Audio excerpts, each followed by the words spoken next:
नमस्कार। देश विदेश से जुड़ी कोरोना या यूं कहें कि ओमिक्रॉन की लेटेस्ट खबरों के साथ मैं आपका अपना डॉक्टर विनय खत्री आप सभी का स्वागत करता हूं। अभी जो खबर है वो है पहले इंडिया की, जहां पर आरओ रेट मतलब कि अगर एक इंसान जो संक्रमित हो चुका है वो कितनों को फैला सकता है, तो वो रेशियो 4 आ गई है। यानी अगर एक इंसान अगर संक्रमित होता है तो वो 4 लोगों को और संक्रमित कर सकता है। ये अपने आप में बहुत बड़ी दर है 4 की। लेकिन पॉजिटिव सिर्फ यही खबर है कि ऐसा कोई ज़्यादा कैजुअलिटीज़ नहीं आ रही हैं, ज़्यादा हॉस्पिटलाइजेशन रेट जो है वो इतना अभी तक नहीं बढ़ा है। बेशक जो केसेस बढ़ रहे हैं लेकिन जो हॉस्पिटलाइजेशन रेशियो है वो बहुत ज़्यादा कम है, तो ये गुड न्यूज़ है।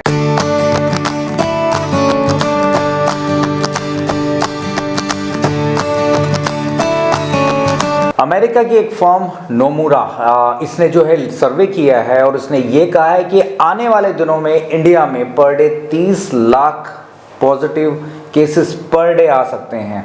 अब खैर उन्होंने किस हिसाब से कैलकुलेशन की है ये तो हम नहीं बोल सकते हैं। उनका ये कहना है कि उन्होंने 2 चीज़ों को देखा है और उन्होंने कंपेयर किया है 2 अलग अलग कंट्रीज़ के साथ, अमेरिका और साउथ अफ्रीका। अगर वो अमेरिकन पॉलिसी अपनाते हैं यानी ज़्यादा लॉकडाउन वगैरह नहीं इसके फेवर में नहीं रहते हैं, तो हो सकता है कि जो रेशो उन्होंने बताई है 30 लाख पर डे की वो हो सकती है।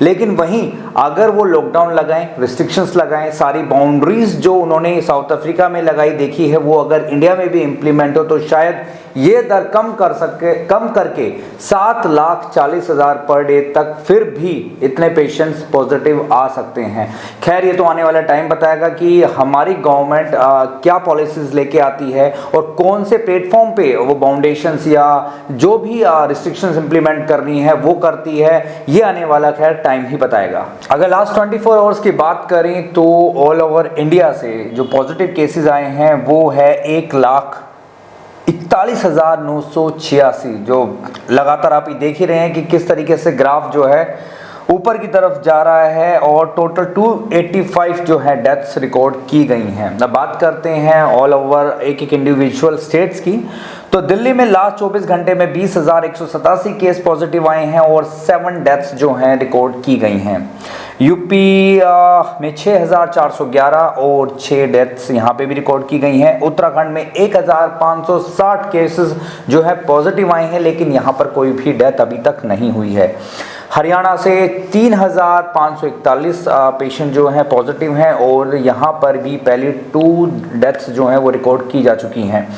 मुंबई में 20,318 और टोटल 5 डेथ्स यहाँ पे भी रिकॉर्ड हुई हैं और केरला में 5,944 और यहाँ पर टोटल 33 जो हैं डेथ रिकॉर्ड की गई हैं। तो ऑल ओवर इंडिया या हर एक इंडिविजुअल स्टेट से जो है जो रेशियो है जो दर है बढ़ने का वो लगातार बढ़ता ही जा रहा है। अब एक और गुड न्यूज़ आई है। अब गुड न्यूज़ खैर पहले भी आई थी और उसको अगर हम एनालाइज करें तो अभी भी इररिस्पॉन्सिव है वो। खैर इसका भी आने वाला टाइम बताएगा। तो अच्छी न्यूज़ ये है कि जो बूस्टर डोज है उसका रजिस्ट्रेशन कल से शुरू हो रहा है, यानी कल है 10 जनवरी यानी 10 जनवरी से जो है रजिस्ट्रेशन शुरू हो रहा है बूस्टर डोज के लिए। तो जितने भी हमारे हेल्थ वर्कर्स हैं, हमारे फ्रंटलाइन ऑफिसर्स हैं और जिनकी एज 60 साल से अधिक है वो कल से अपना रजिस्ट्रेशन करवा सकते हैं। अब बूस्टर डोज कितनी एंटीबॉडीज बनाएगी, कितना आपको कोरोना वायरस या इसमें होने वाले म्यूटेशन से बचा पाएगी, खैर ये तो आने वाला समय बताएगा। क्योंकि कोविशील्ड और कोवैक्सिन या स्पुतनिक या जो भी अभी वैक्सीन अभी तक डेवलप हुई हैं वो तो ओमिक्रॉन को रोकने में सक्षम नहीं हुई है। हम यही दुआ करते हैं कि आने वाले समय में जो भी वैक्सीन्स जो हैं अच्छी एंटीबॉडीज आपकी बॉडी में बनाएं और हर एक वेरिएंट के अगेंस्ट रिस्पॉन्सिव हो। दिल्ली से भी ये खबर आ रही है कि यहाँ पर भी वीकेंड जो है कर्फ्यू या लॉकडाउन लगा हुआ है। तो सैटरडे यानी कल का दिन और आज संडे अभी तक जो भी प्रोस्पेक्टिव सामने आ रहे हैं वो पॉजिटिव हैं, यानी लोगों ने इसका पूरा पालन किया है, ज़्यादा बाहर नहीं निकल रहे हैं। 2019 में ये आया था, 2020 और अभी ये 2021 और 2022 तक आ गए हैं और हम इन चीज़ों को कब तक और सहेंगे। खैर बहुत सारे क्वेश्चंस आ रहे हैं कि कब तक रहेगा। देखिए इसके बारे में कोई कुछ नहीं कह सकते।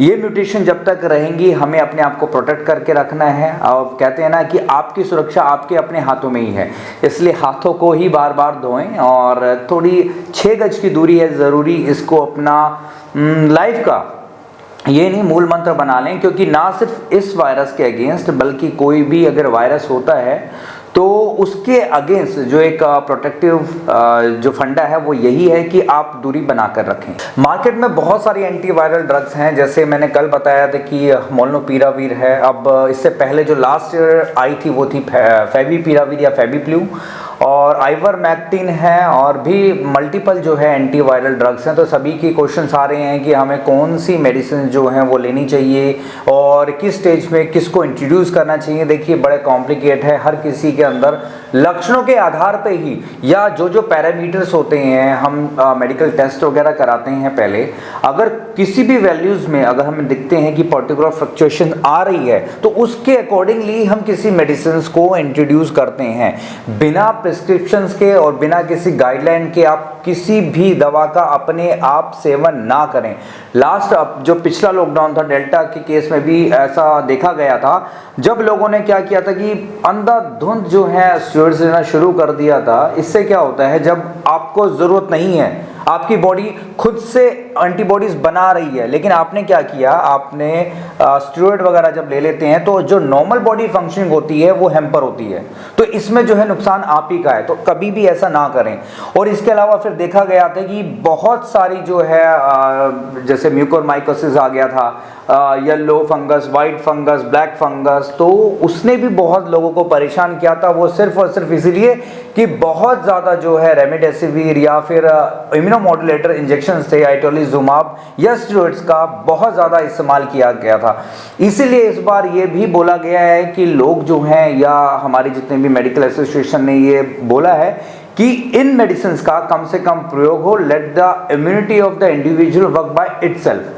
तो वो बड़ा अच्छा है आपके लिए कि अगर बॉडी इस वेरिएंट में जब खुद ही रिस्पॉन्ड कर रही है तो क्या जरूरत है इतनी सारी मेडिसिन लेने की। एक अच्छी खबर ये भी आ रही है क्योंकि दिल्ली में जो है बहुत ज़्यादा या बहुत हाई परसेंटेज पे लोग जो हैं वैक्सीनेटेड हो गए हैं और लगभग बहुत बड़े हिस्से को ऑलरेडी कोरोना हो चुका है, तो उनके अंदर जो है एंटीबॉडीज भी डेवलप हुई है।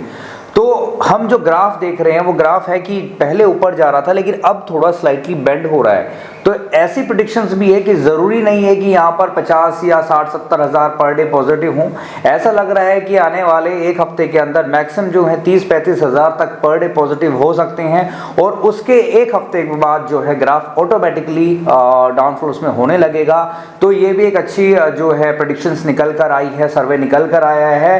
तो होपफुली जो प्रेडिक्शंस निकल के आई हैं ये इसी तरीके से चलें और अगले 10 से 15 दिन में सारी सिचुएशन जो है नॉर्मल हो जाए। और ये भी कहा गया है कि फरवरी एंड या मार्च के फर्स्ट वीक तक जो है आई थिंक ये सर्च चली जाएगी और सारी कंडीशन जो है नॉर्मल हो जाएगी। मैं ये नहीं कह रहा कि कोरोना चला जाएगा, क्योंकि इसके बारे में तो कोई भी कुछ नहीं कह सकता, क्योंकि पता नहीं किस कोने में कोरोना फिर दोबारा से म्यूटेंट हो रहा हो। अब सभी का ये भी क्वेश्चन आ रहा है कि हम खाने पीने में ऐसी क्या चीज़ें लें जिससे हमारी इम्यूनिटी बूस्ट हो। देखिए सबसे पहली बात मैं बताऊंगा कि इम्यूनिटी ज़रूरी नहीं होती कि हर बार खाने पीने से ही बढ़े।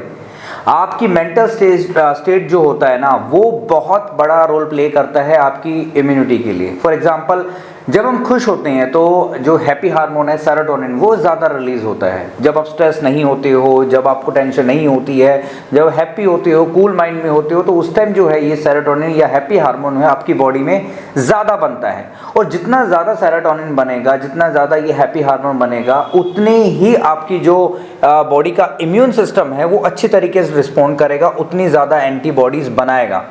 मैंने बहुत सारे पेशेंट्स को देखा है कि किसी को अगर कोरोना हो गया है ना तो वो मेरे ख्याल से कोरोना इतनी दिक्कतें नहीं दे रहा है जितना इंसान खुद को टॉर्चर कर रहा है। क्यों? वो इतनी एंजाइटी ले लेता है कि पता नहीं अब मुझे क्या होगा, अब शायद मैं ना रहूं। तो ये चीज़ें नेगेटिव थॉट्स क्यों निकालने हैं भाई? बीमारी है, आई है, जाएगी, लेकिन ये नहीं कि आप खुद ही अपने आप को हार्म करो। तो इसीलिए सिर्फ खाने पीने से इम्यूनिटी नहीं बनेगी। जब तक आपकी मेंटल स्टेट जो है वो फोकस ना हो, वो रिलैक्स ना हो, तब तक कोई भी खाने की चीज़ आप पे असर नहीं करेगी। वैसे मैं बताऊंगा अगर आपको इम्यून सिस्टम को बूस्ट करना है तो आप जितने भी एंटीऑक्सीडेंट हैं, जैसे विटामिन सी होता है भाई, आप संतरा लीजिए, मौसमी ले लीजिए, आप इसके अलावा जितने भी जैसे आंवला हो गया वो आप ले सकते हैं डाइट में, आप शहद को इंट्रोड्यूस कर सकते हैं, आप ग्रीन टी ले सकते हैं। लेकिन एक चीज़ और बोलूँगा, अब कहीं ये पता ही चले कि ठंड का दिन है और आप संतरे मौसमी ज़्यादा लें, गला ख़राब हो और फिर दोबारा कॉन्शियस हो जाओ कि पता नहीं कहीं मुझे तो नहीं हो गया। मैंने पहले भी कल भी बोला था कि अगर आपको सर्दी जुकाम बुखार अगर थोड़ा बहुत भी आता है तो अपने आप को सोचो कि आप जो हो कोरोना पॉजिटिव हो और आपको घर में अपने आप को क्वारंटाइन करके रखना है और उसे अलग रखना है तब तक कि ये कंफर्मेशन ना आ जाए कि आप नेगेटिव हो। आई होप कि आपको अपने सभी क्वेश्चंस का आंसर जो है इस शो के थ्रू मिल रहा है। लेकिन फिर भी कोई क्वेश्चंस अगर आपका हो तो आप कमेंट सेक्शन में भी लिख सकते हैं या फिर आप हमें व्हाट्सएप या जो है कॉल भी कर सकते हैं। जो नंबर है वो स्क्रीन पर फ्लैश हो रहा है। इसके अलावा यानी कोरोना के अलावा भी अगर कोई आपको पर्सनल डिसऑर्डर या डिसीज है जिसका सॉल्यूशन आपको नहीं मिला है तो आप हमें वो लिख सकते हैं, हम उसको प्रॉपरली थोरोली स्टडी करेंगे और जो भी बेस्ट टू बेस्ट गाइडेंस होगी, बेस्ट टू बेस्ट ट्रीटमेंट होगा वो आपको प्रोवाइड करेंगे। तो कल फिर मिलते हैं एक नए एपिसोड के साथ, नई अपडेशन के साथ। तब तक के लिए नमस्कार।